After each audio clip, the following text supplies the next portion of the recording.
So the TikTok thing may be out. For now, the Supreme Court upholding the ban that Congress passed and that Biden signed into law. The app is supposed to go offline in potentially the next 48 hours.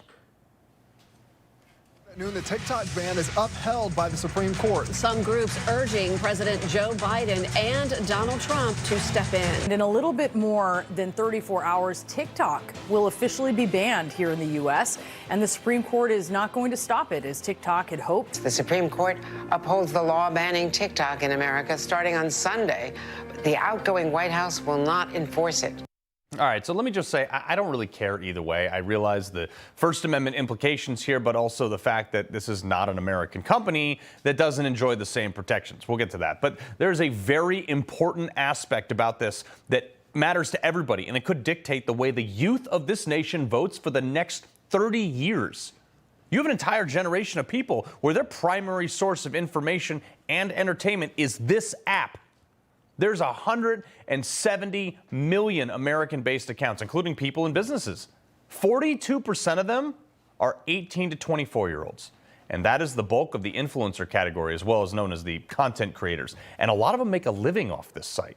7 million people in the U.S. are making their sole income off this. Forget Chinese influence for just a minute here, because none of those people who are making money care. What those people care about, and the people that follow them, which amounts to about 40% of the 170 million people, is will the federal government take away their stuff with this new ban? That's all they care about. Almost none of those people care about the national security implications or the data that China is farming from users. They just don't. Otherwise, they wouldn't have joined the app anyway. A Democrat administration banned this, okay? That happened. They passed this under law. Joe Biden signed it, and that is what these people know. And now some of those liberals, many of which openly and ardently hate Trump, are screaming for Trump to keep this app online. Oh, help Donald Trump! Really, funny how that works out. Now, the provisions of the law allow the president to suspend the shutdown for 90 days if there's a legitimate buyer. And as of now, Kevin O'Leary, you remember the Shark Tank guy, he's rumored to be offering $20 billion to buy it off ByteDance, the Chinese parent company. And he'd make it an American company to comply with the new law. But here's what I think is really going on. Look, nobody's coming up to buy this app for $20 billion, I don't think. I think this is a political move by Trump and his allies, and it's absolutely genius. Look, Trump gets to swoop in and save TikTok and becomes the hero of half the people in this country who have accounts. You know how many single-issue voters there are on this? At least 7 million, because they make money off of it. Not to mention the other 6 to 7 million businesses that also monetize. That's 14 million people. In a political game that has a margin considered huge after just a few million. I mean, what did Trump beat Kamala by? I mean, this is a game changer. Not to mention J.D. Vance, when he runs for president in 4 years, he will get to remind the youth that it was Republicans who saved their precious app. This will change the electoral landscape of the 18 to 24-year-old voter group for the next 3 decades, folks. There's almost zero chance a Democrat can win on a national level for the next 3 decades if the Trump administration plays the PR game properly here. And they usually do. And here's how I would advise Trump to master that art of the deal. Okay, right now, the U.S. sells a little over $150 billion of goods to China, and China sells us about $550 billion worth of stuff every year. Now, Trump should just go to Xi Jinping and say, yo, dude, you're going to sell TikTok to someone in America for $1. I don't care how you make that decision. I don't care who you sell it to, but you're going to do it. Otherwise, we're going to slap a 100% tariff on all of your goods, which would destroy the Chinese economy immediately, more than it already is. Then, I would tell Trump, then tell him, I'm going to go to South Korea and tell them if they want to keep their THAAD missile defense system that the U.S. gave them, they're going to also not trade with you as well.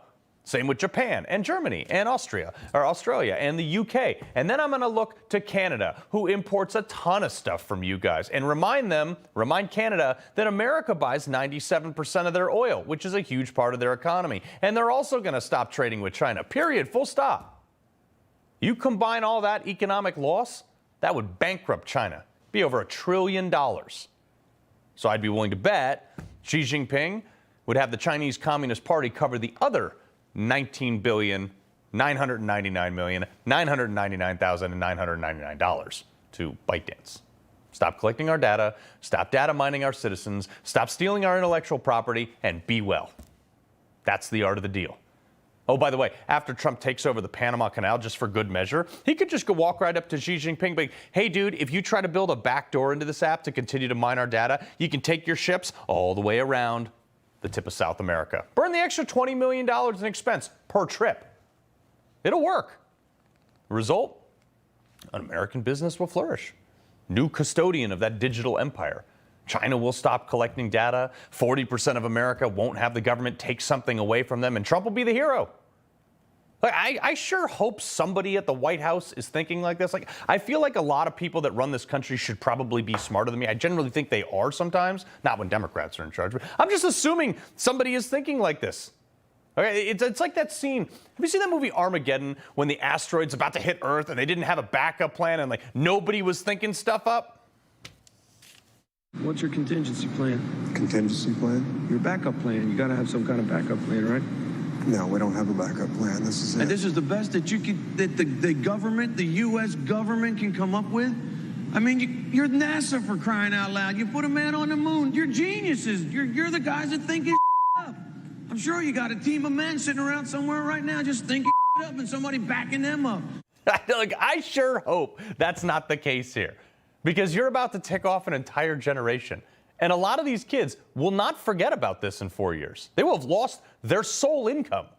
And they also have hundreds of thousands of followers, if not millions, that also listen to them.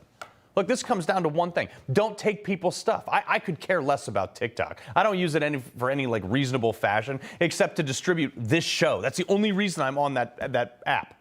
I'd be perfectly fine in a world with no social media whatsoever. But half the country would not be. Half the country views this as the government taking their stuff. It doesn't matter why. And you can tell those people till you're blue in the face about the threat from China or whatever else, which there is. They don't care.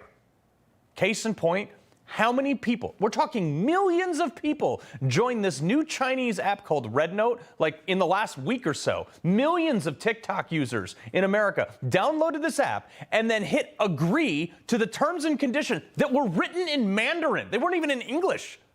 That's how I know they can't, like, they don't read that stuff, because nobody reads that stuff. But they just did it anyway, because that dopamine addiction to these instant gratification and multitude of sensory perception apps is like a drug. This is why I don't let my kids use these things. But this is like taking away our grandparents' generation cars. That's how they feel about it. Or taking away our parents' generation's landlines. It's like taking away I'm 40. Well, yeah, I'm 41. My generation's internet. Once people have a taste for something, it doesn't matter if you're taking it away for their own good, or for national security, or even to save their own life. The people that take things from others always lose. And that's what Joe Biden just did. If Trump can find a buyer or work this out, he needs to be very explicit, though, about the fact that he is trying, if he can't do it, I should say. Because this could define the next generation of voters and who they choose for their next president. He loves the Constitution. He fights for what's right. He hates the bad guys. He's a freedom warrior. He's your freedom warrior. Watch Carl Higbie every weekday on Newsmax.